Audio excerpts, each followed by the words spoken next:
Ectoplasm is a substance spiritualists believe exists, is said to emanate from the body of a medium and merges the realms of the spiritual and the material. Spiritualism had tried to distance itself from darkroom seances and things like ectoplasm because it brings about accusations of fraud and it has a long history of debate. In our culture, it's seen as very anti-intellectual, but yet there was all of this intellectual history that really was very much attached to it. And that wherever you find 19th century innovation, you also find spiritualism.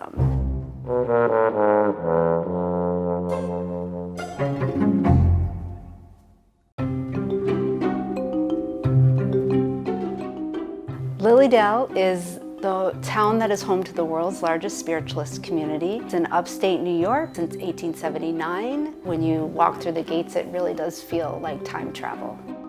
I learned about spiritualism as a teenager after my cousin went to Lilydale and got a message. A medium there told her that her grandfather was there, and when this happened, I just was very shocked by this, and I thought, oh, I'll go there and spend a couple weeks this summer making a very straightforward documentary project about this quirky little town.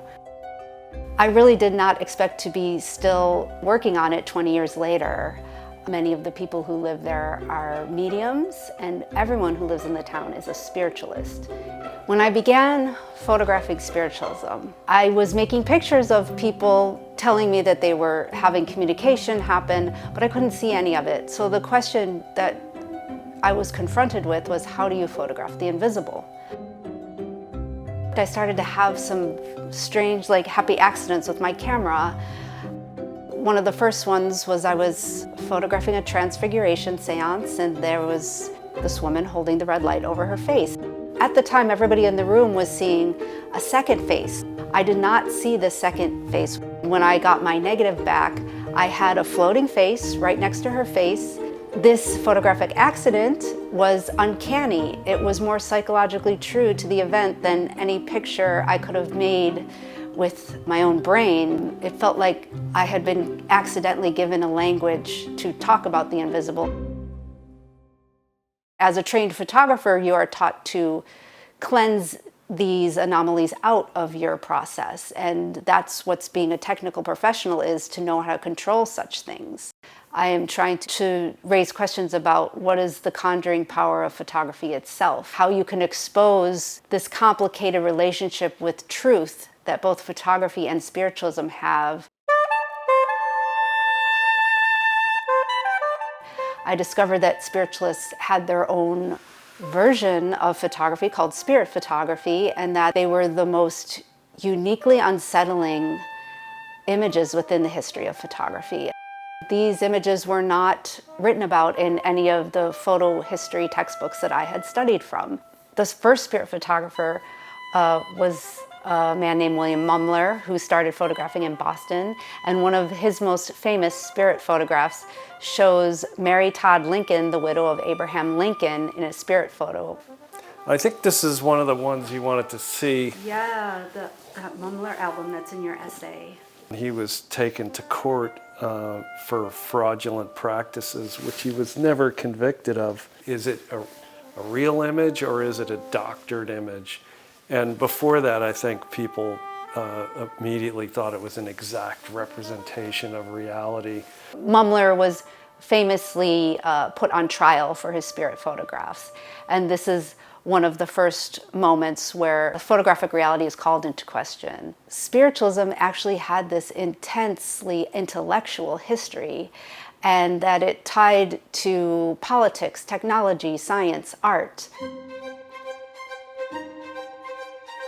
Spiritualism began in 1848 in upstate New York when two adolescent girls, Margaret and Kate Fox, claimed to be in contact with the spirit of a murdered man buried beneath their home.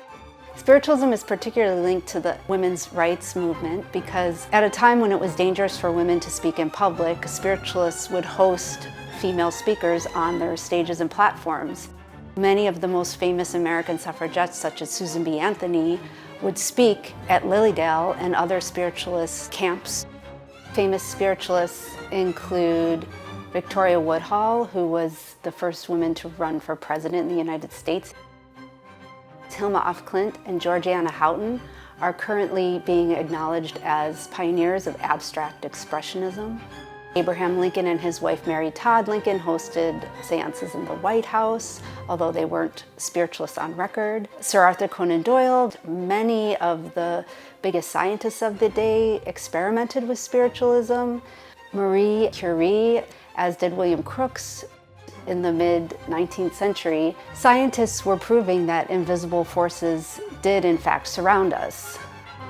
Electricity was harnessed, radiation was discovered. There were a lot of factors why spiritualism took off. People wanted to comprehend the invisible side of life. I question how spiritualism can move forward in the 21st century. As I moved on with the project, I just kept playing with the idea of photography handling the part of making the visual of the invisible experience. I find that even though spiritualism is not as common in culture, mediumship is alive and well, playing with technology, trying to create new ways to produce ectoplasm or other manifestations to prove life after death. What spiritualism was doing was nothing new. In every time, in every country, in every era, human beings have sought communication with the dead.